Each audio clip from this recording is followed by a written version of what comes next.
Hello, folks. We're here with Matt Manno, who got 21st in Swiss at the Yu-Gi-Oh! Nationals this year and top 64 cut.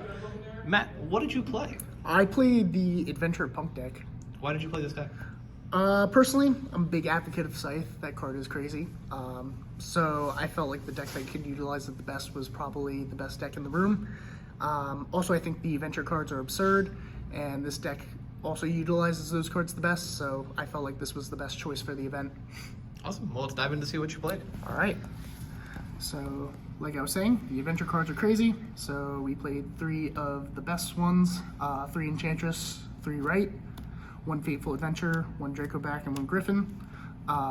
Yeah, these cards are absolutely insane, so we are going to play all of them, including extra ways to get to them, which we will see later. We played a very small Punk engine.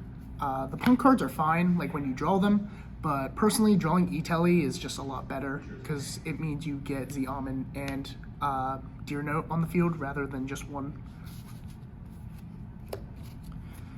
Magician Souls and Illusion. I only played 1 of each because they conflict with other cards in the deck. At worst, it is just a level 1 body that we are getting out via Magician Souls. At the best, you are plussing off of these cards and just going wombo combo. We played the Rose Dragon package. I do not know why this card is still legal. This card is absolutely absurd. Being able to summon 3 level 3 tuners off of P.U.N.K is just not okay. We played Mare, Destrudo, Jet Synchron, and Scythe. Mare was both the best and the worst card in my deck. Drawing this card made me want to scream, but also being able to summon it off of Yazi was just game 90% of the time. Destrudo and Jet Synchron, I don't know why these cards came off the ban list either. These cards are just absolutely ridiculous. We are essentially just playing a pile of really, really good cards to be able to just like make full combo. And then Scythe, this is essentially what we are aiming to do in our combo. We're just trying to lock our opponent out of the extra deck so we essentially win. And then finally for the monsters, we just played some hand traps. We played 3 Ash, 3 Effect Veiler, 3 Nibiru, and then the 1 Ghost Ogre. Personally, I think Ash and Veiler were the most generically good hand traps, so I maxed out on both of these. Being able to, 1, just generically negate things, and then also having a monster that we can normal summon, serve for a tuner for P.U.N.K was just really, really strong throughout the weekend. So these just felt like really self-explanatory to me. I would like to say that Nibiru was good this weekend, but honestly, I didn't draw this card a ton. The 1 game I nibbed someone, I actually just lost. But in theory, it's really, really strong. And then finally, with the 1 Ghost Ogre. Ghost Ogre was really, really strong this weekend, and I kind of wish I played more. Just looking at like the top cut decks from this weekend, I saw a lot of people playing multiple Ogre, and it kind of makes me think I probably should have played more. But this card is really, really strong in this deck because we can summon it off of E-Telly and we can also summon it off of P.U.N.K. So it can serve as a form of interruption on the field as well. For spells, we played 3 Emergency Teleport, 3 Prosperity, and 2 Small World. Emergency Teleport needs no explanation. This is another card that needs to go immediately back to 1. This card is absolutely ridiculous. Prosperity. This card essentially helps us dig for all the 1-ofs that I just showed, as well as post-side, help us dig for side deck cards. I mean, when we get a flip a token collector against our opponent in our Sword Soul matchup, that's just really unfair. So this card is just really, really strong. And a lot of people will make the argument that this card is not very good for this deck because we can't kill our opponent and we conflict with Magician Souls. The argument against that would be that we don't necessarily need to kill our opponent because we are just scythe locking them. And just locking them out of the game anyway, so it doesn't matter if they die or not, they just lose anyway. And then Small World, this card was like okay. There was actually a few instances this weekend where I drew multiples and it kind of made my hand lackluster, but just being able to say that you're playing extra copies of Enchantress, Red Rose, Magician Souls was really, really solid throughout the weekend. 2 Forbidden Droplet. I wish I played a third of this card. This card was absolutely insane. Anytime I played against the Mirror or any Scythe deck, this card just said no, essentially allowing me to Scythe lock them instead of them me. So yeah, the third Droplet is one of the changes I'd probably make to this deck. And then finally, we played 2 one-ofs, Foolish Burial and Callby, both limited for good reason. No explanation needed here. Extra deck or side deck? Let's do extra deck. Alright, sounds good. So, Link Rebo, I really would have liked to play Anima in its place, but the fact that we are playing Mare means that we have to play Link Rebo, because Anima cannot use tokens for the summon of it.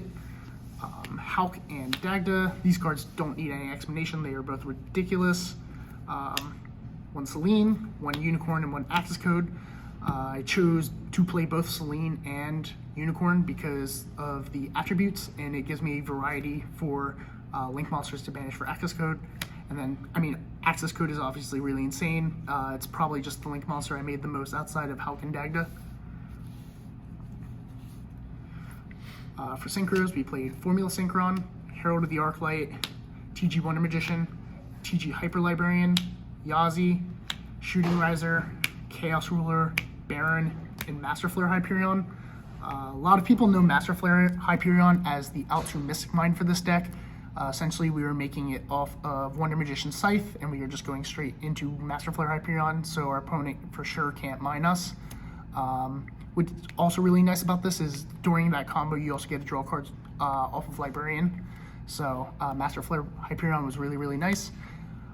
Baron and Chaos Ruler don't really need an explanation. They've kind of just been in this deck since the beginning.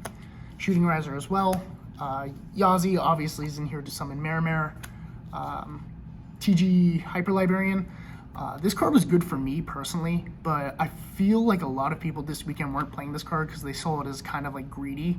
I saw like Cell Synchron being played a lot over this card, but worst case scenario, this monster is just kind of big for a level 5 Synchro. So there was a lot of instances where I just made this card and killed my opponent, and it didn't really matter that it wasn't being used as a draw card. It was just big enough to kill my opponent.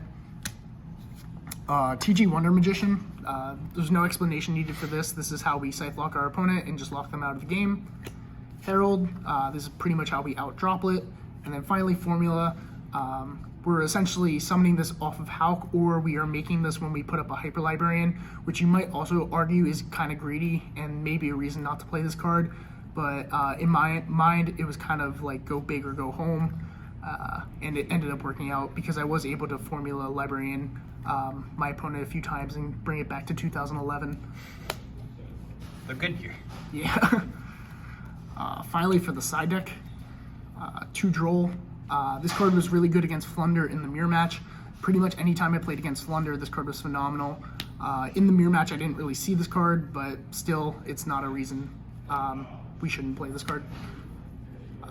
2 Token Collector. Sword Soul is absolutely insane. As you saw, it won the event, so you obviously have to respect it. And Token Collector is the best card against that matchup. Necromancy and Zombie World, the best 2 cards against Flunder. I did play against 2 this weekend, and lucky me, I drew Zombie World both times and was able to win the match. But Necromancy is also really nice just because we play an extra deck card that sends it to the graveyard, so we can just trigger it during our opponent's turn. Dark Ruler No More. This was kind of like in addition to Droplet, just being able to make sure that our opponent can't Scythe lock us was really, really important to me. I guess the concession for this card is like you do have to worry about anti-spell, but if you do get to resolve this card a lot of the time, it shifts the favorability of the match in your favor. 2 Lightning Storm and 2 Twin Twister. I wanted variant in my back row removal spells, mainly because of anti-spell. In my mind, like Lightning Storm is a superior card, just as back row removal goes. But the problem is that if your opponent opens anti-spell, you're kind of sick.